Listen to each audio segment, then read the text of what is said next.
राधे राधे सभी को। वैष्णवी वृंदावन चैनल में आपका स्वागत है। तो आइए आज सुनते हैं तुलसी माता के विवाह की पौराणिक कथा। एक बार शिव ने अपने तेज को समुद्र में फेंक दिया था। उससे एक महातेजस्वी बालक ने जन्म लिया।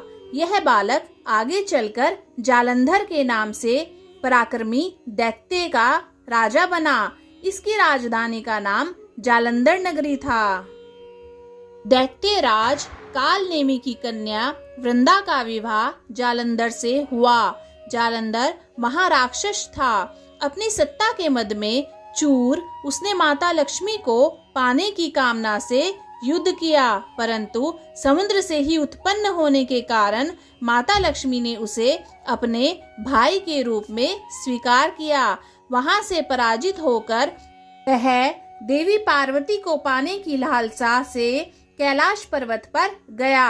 भगवान देवादिदेव शिव का ही रूप धरकर माता पार्वती के समीप गए, परंतु मां ने अपने योग बल से उसे तुरंत पहचान लिया तथा वहां से अंतर्ध्यान हो गई। देवी पार्वती ने क्रुद्ध होकर सारा वृत्तांत भगवान विष्णु को सुनाया। जालंधर की पत्नी वृंदा अत्यंत पतिव्रता स्त्री थी। उसी के पतिव्रत धर्म की शक्ति से जालंधर न तो मारा जाता था और न ही पराजित होता था। इसलिए जालंधर का नाश करने के लिए वृंदा के पतिव्रत धर्म को भंग करना बहुत ही आवश्यक था।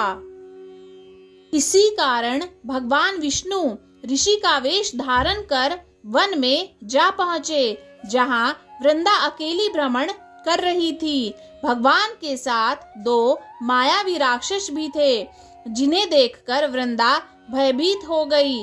ऋषि ने वृंदा के सामने पल में दोनों को भस्म कर दिया। उनकी शांति देखकर वृंदा ने कैलाश पर्वत पर महादेव के साथ युद्ध कर रहे अपने पति जालंधर के बारे में पूछा। ऋषि ने अपने माया जाल से दो वानर प्रकट किए। एक वानर के हाथ में जालंधर का सिर था और दूसरे के हाथ में धड़। अपने पति की यह दशा देखकर वृंदा मूर्छित हो गई। होश में आने पर उन्होंने ऋषि रूपी भगवान से विनती की कि वह उसके पति को जीवित कर दें। भगवान ने अपनी माया से पुनः जालंधर का सिर धड़ से जोड़ दिया, परंतु स्वयं भी वह उसी शरीर में प्रवेश कर गए। वृंदा को इस छल का तनिक भी आभास नहीं हुआ। जालंधर बने भगवान के साथ वृंदा पतिव्रता का व्यवहार करने लगी, जिससे उसका अस्तित्व भंग हो गया। ऐसा होते ही वृंदा का पति जालंधर युद्ध में हार गया। इस सारी लीला का जब वृंदा को पता चला तो उसने क्रोधित होकर भगवान विष्णु को हृदयहीन शीला होने का श्राप दे दिया। यानी भगवान विष्णु को वृंदा ने पत्थर बनने का श्राप दे दिया था। अपने भक्त के श्राप को भगवान विष्णु ने स्वीकार किया और शालिग्राम पत्थर बन गए। सृष्टि के पालनकर्ता के पत्थर बन जाने से ब्रह्मांड में असंतुलन की स्थिति हो गई।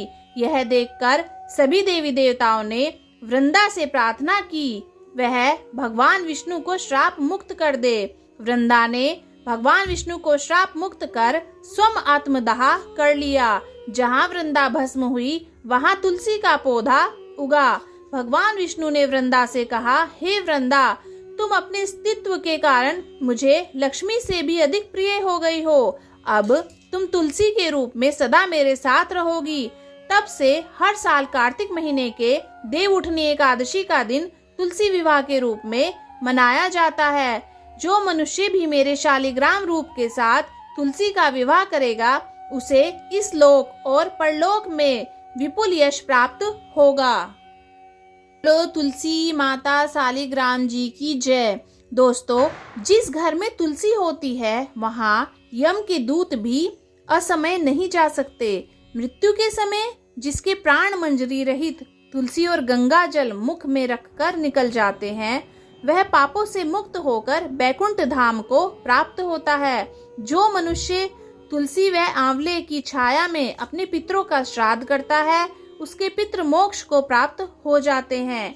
बोलिए तुलसी माता शालिग्राम जी की जय, लक्ष्मी नारायण जी की जय, कामधेनु मैया की जय, शिव परिवार की जय। जय माता दी। अगर आपको ये वीडियो अच्छी लगी तो वीडियो को लाइक कीजिए, चैनल को सब्सक्राइब कीजिए और कमेंट बॉक्स में ओम नमो भगवते वासुदेवाय जरूर लिखिए। ओम नमो भगवते वासुदेवाय।